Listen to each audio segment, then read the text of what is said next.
Today's story is a folk tale from Punjab. It's about a girl who has married the king of Gharials. We'll see that if you go back on your promise to a magical talking Gharial family, bad things will happen to you. But if you do eventually keep your word, you might receive a mansion and heaps of gold.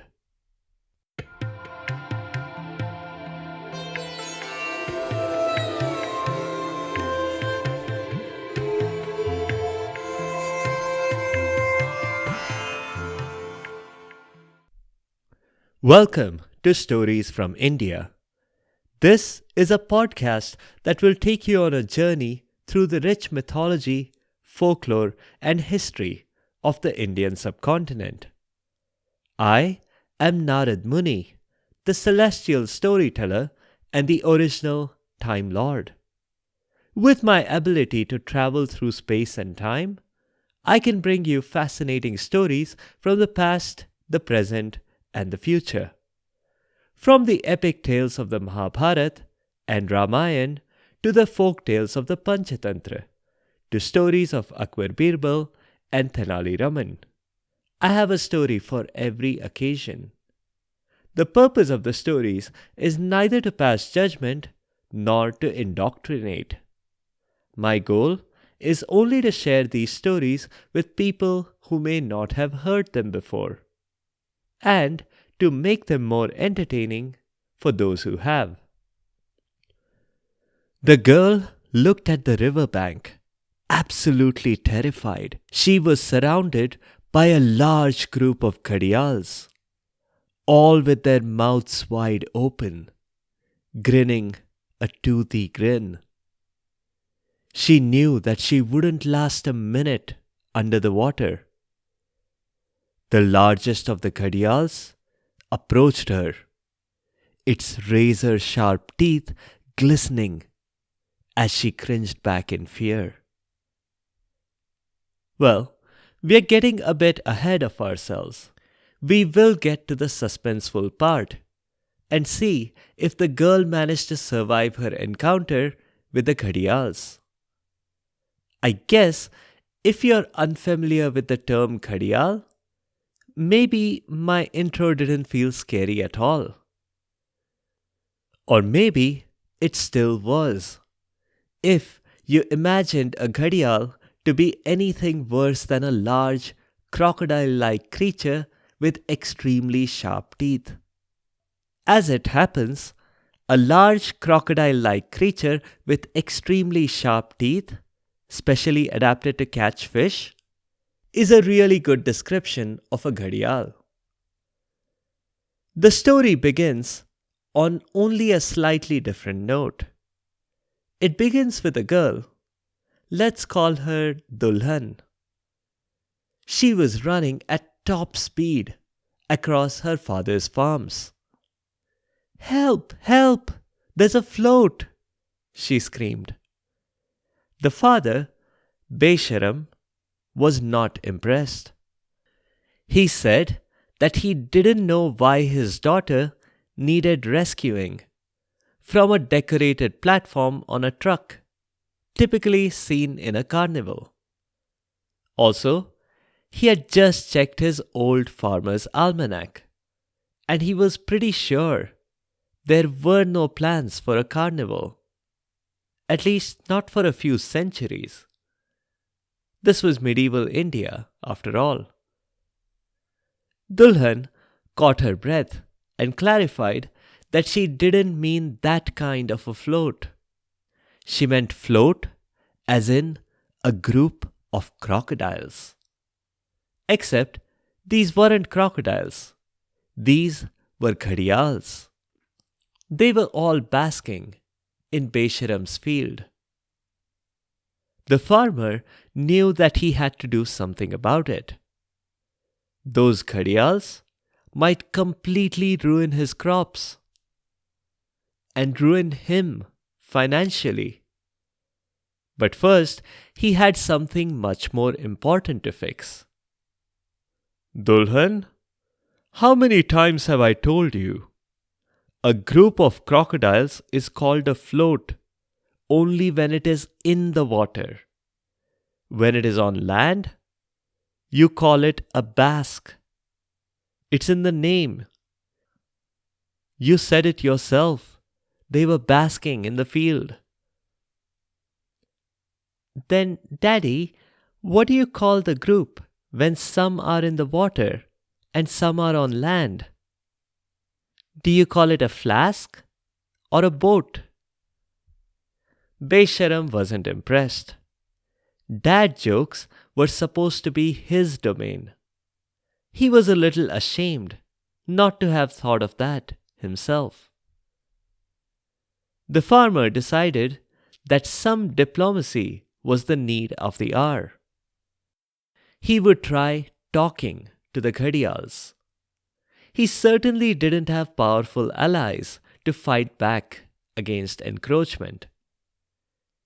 And besides, when he reached the Gharials, he saw that they hadn't meant to trample down on all his crops. They were just playing some kind of a sport. Besharam's field seemed to have been converted into a bowling alley for the Gharials. The reptiles seemed to be part of a club called the Alligators. Besharam looked at it and winced. Everyone in this story seemed to be making dad jokes, except for the real dad. He cleared his throat, but no one seemed to pay him any attention. "Excuse me, Mr. Gharial, sir," he said to one Gharial, who seemed to be their leader.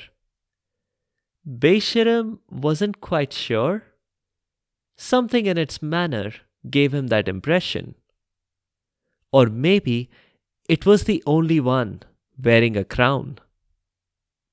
The Gharial king, whose name was Raja, turned a lazy glance at him and said, "Buddy, you and I have to talk about encroachment." Before Besharam could say that was exactly what he had in mind, the Gharial king added that it was not cool for Besharam to stumble in here onto their bowling alley. If he wanted to watch their annual tournament, he should have bought tickets online when they went on sale, or in the pre-sale exclusive for Platinum Club card members. Besharam explained that this was his field. He had been raising crops here, and if the Gharials kept playing here, they would destroy him financially. Besharam and his lovely daughter would starve. And then who would marry her? Because it was a medieval Indian father's job to worry constantly about how and when to get her married. Raja thought about that for a while and said that he had a solution that Besharam would love. All he had to do was to arrange his daughter's marriage with the Gharial king. Besharam was shocked. What? What did Raja even mean? How was that possible? How could an educated, cultured, civilized person be married to an animal? The Gharial king shook his head. "That's harsh, my dear father-in-law. You can't call your daughter an animal." Well, what could Besharam do? He couldn't very well force the Gharials out of there.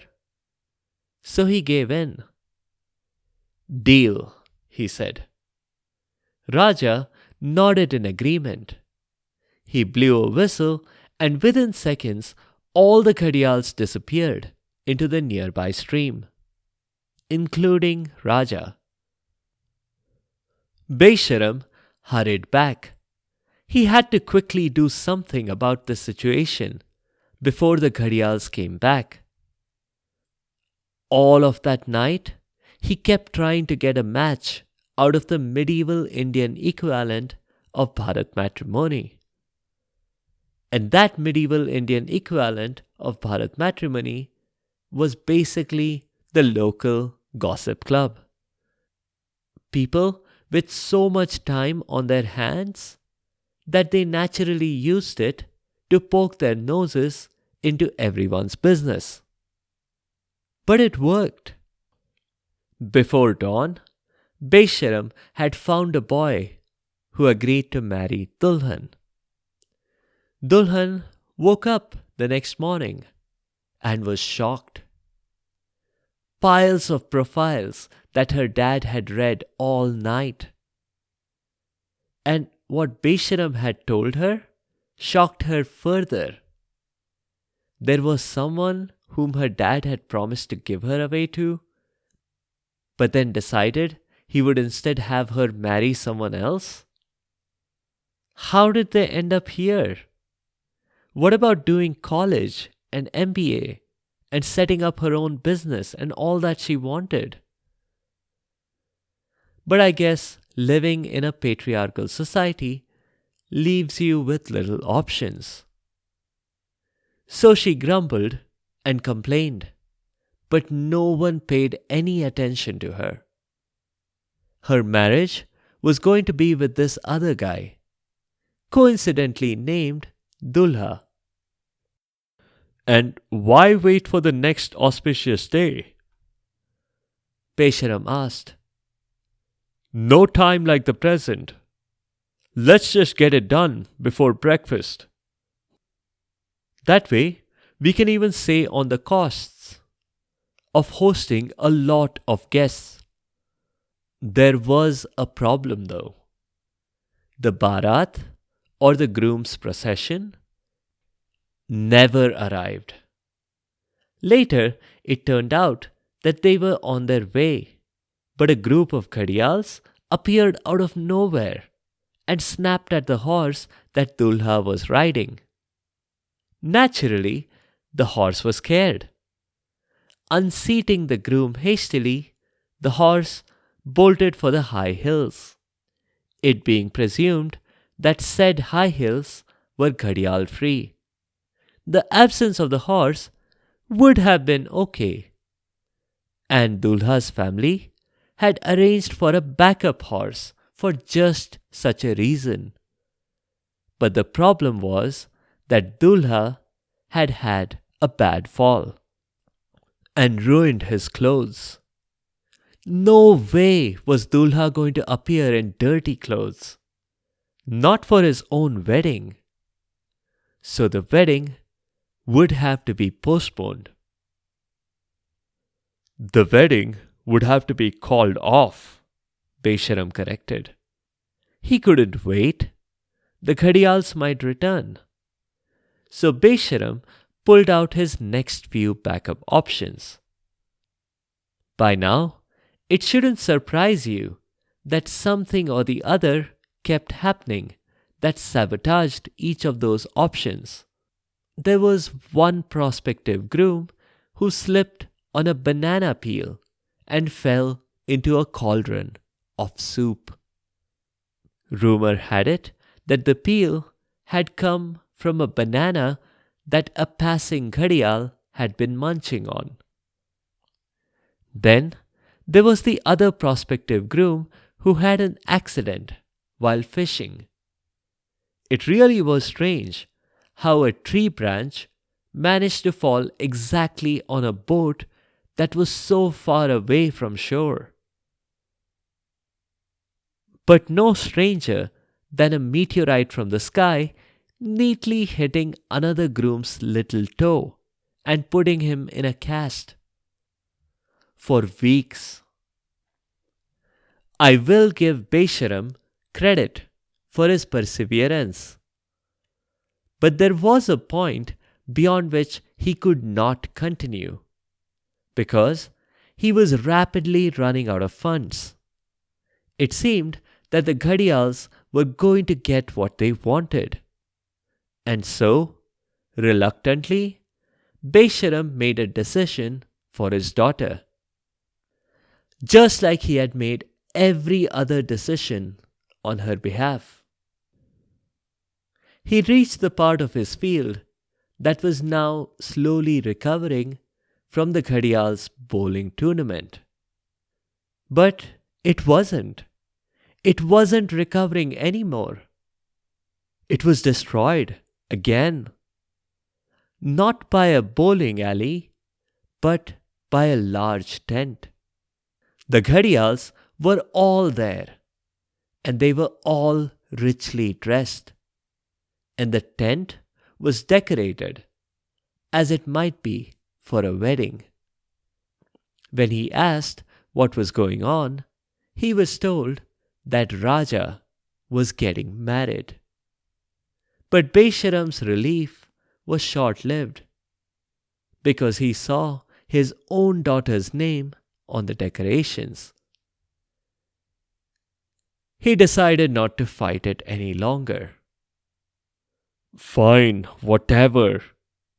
Let's get this over with," he told the Gharials. "If I don't have a choice, I might as well enjoy the festivities," he thought to himself. So while his daughter sat on a stage with Raja and a Gharial priest chanted all kinds of shlokas, Besharam sat back. He drank very well and he enjoyed the music.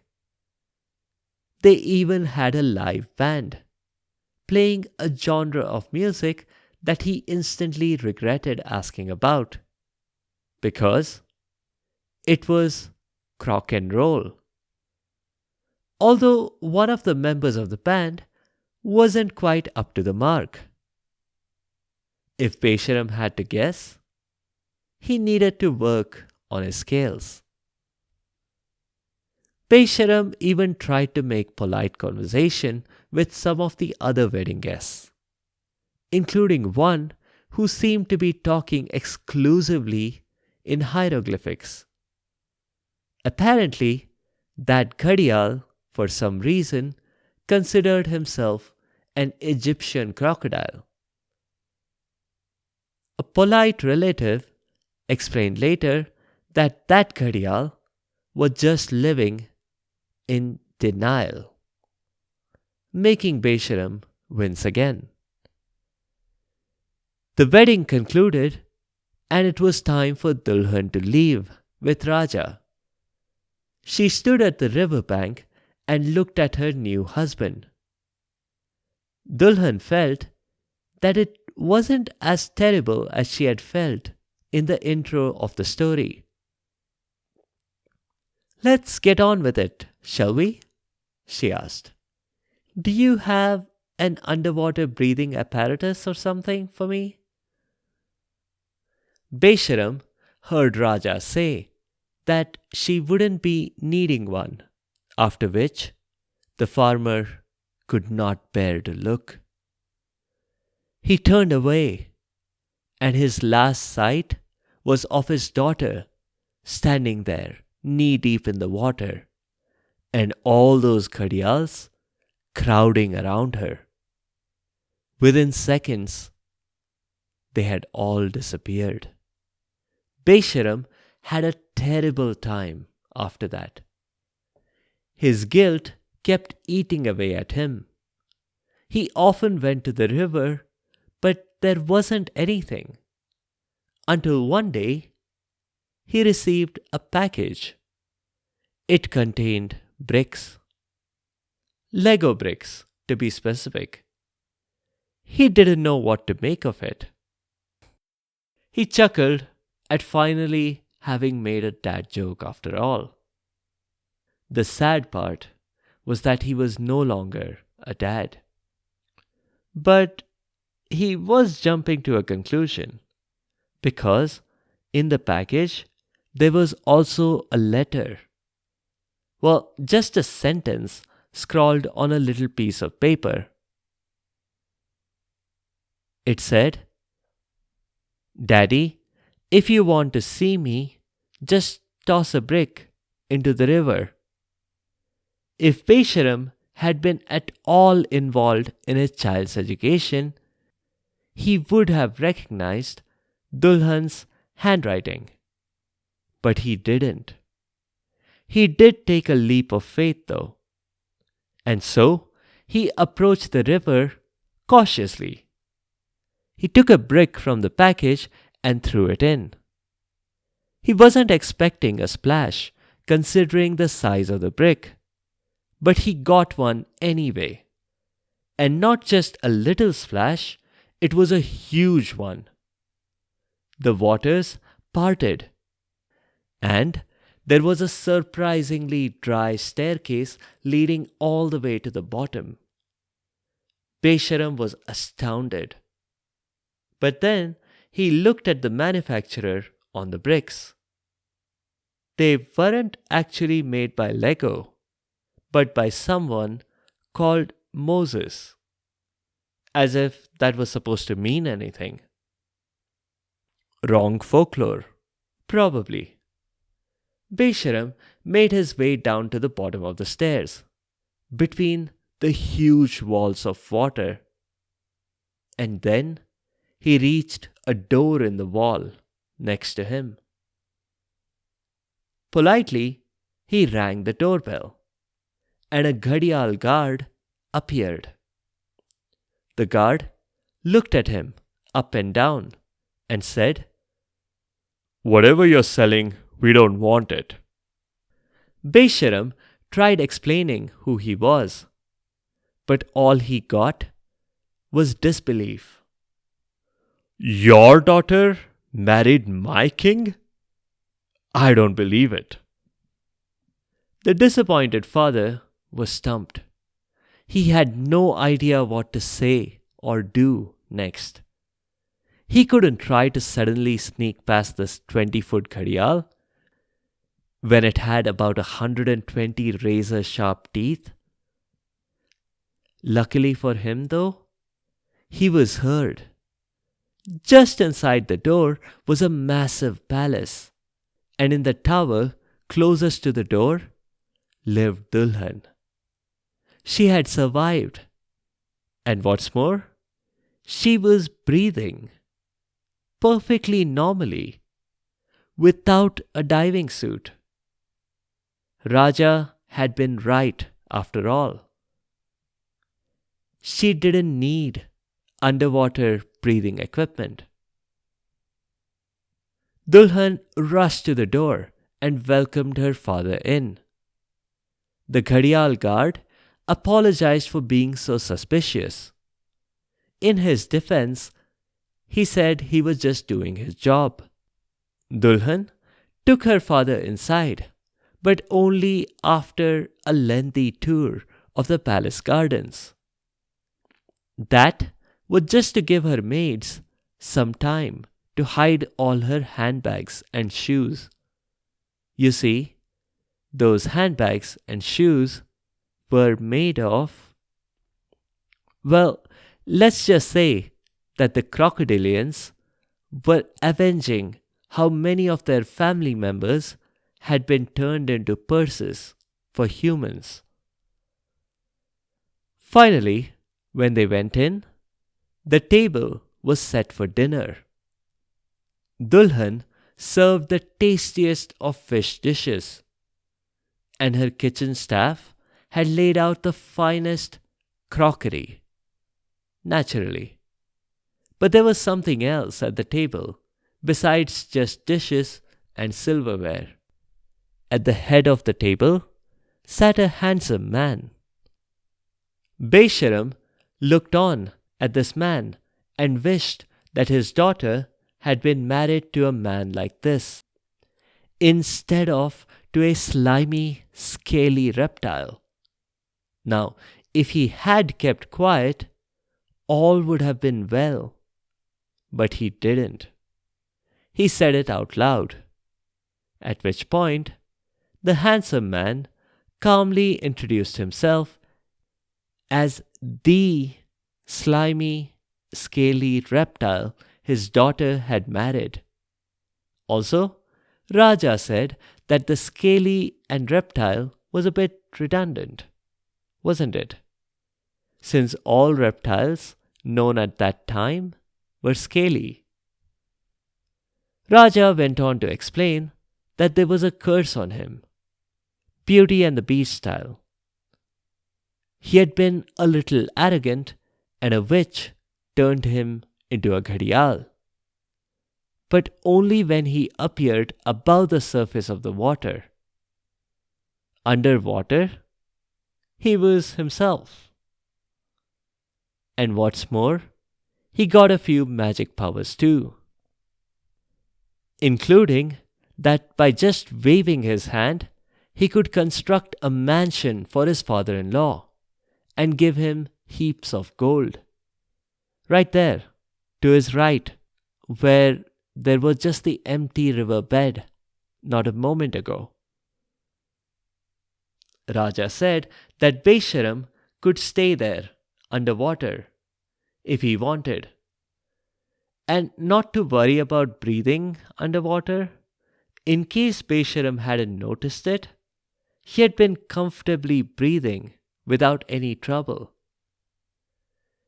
It might be too much to expect if Besharam had actually apologized for his mistakes, but I guess he was just being true to his name. As he prepared to retire to his new mansion and his piles of gold, he did finally think of the right thing to say to his son-in-law. "See you later, alligator." "After a while, crocodile," Raja replied. That's it for this time. In keeping with the tradition of the show, the names of the characters represent the roles they play. Besharam means shameless, but can also double for unscrupulous, because that's what the farmer tried to do. Dulhan is a Hindi word that means bride. Dulha means groom, and Raja means king. The story is set in Punjab, and Gharials were observed in the fields near the Indus River. Quite a regular occurrence before close contact with humans drove them towards becoming critically endangered. Gharials are some of the longest crocodilians alive today.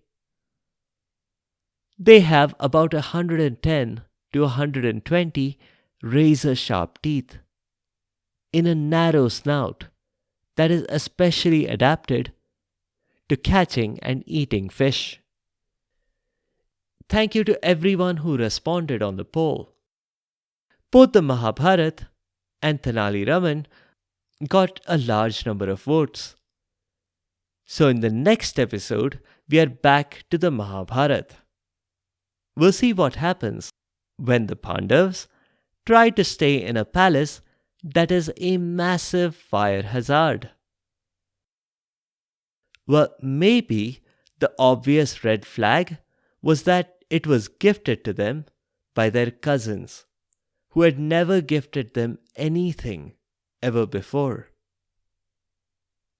Thank you all for the comments on social media and on Spotify's Q&A. I can't directly reply to the questions there, but I'll address them here on the show. Thank you for the feedback, Purnima, Rez, Vamsi, and Samay. Vamsi, you're right. I do know everything exactly. And I can tell you who exactly made the palace in Lanka. I'll add that in many texts, Vishwakarma refers to a profession, meaning Mayasur was a Vishwakarma too. So I can confidently assert that Lanka was constructed by a Vishwakarma, who may or may not have been the Vishwakarma. Vamsi, your other question is also pretty good. And yes, Mayasur does appear in both the Ramayana and the Mahabharata. And in that, Mayasur is not alone. There are a number of other characters who also appear in both. There's Jambavan, Agastya, Hanuman, Parshuram, and Vibhishan. Not to mention a slew of gods and goddesses. And of course, the Rishi, Durvas. Of those, you should be least surprised about Durvas. That Rishi shows up to spoil the funnest of parties and to darken the brightest of moods. We'll very likely run into more of these overlaps in the future. If you have any other comments or suggestions, or if there are particular stories that you'd like to hear, please do let me know by leaving a comment or a review on the site sfipodcast.com, or tweet at sfipodcast, or reply to the questions on Spotify's Q&A. You can also find me on Instagram and Facebook. Be sure to subscribe to the show to get notified automatically of new episodes. A big thank you to each and every one of you for your continued support and your feedback. The music is from purpleplanet.com. That's purple-planet.com. Thank you for listening, and I'll see you next time.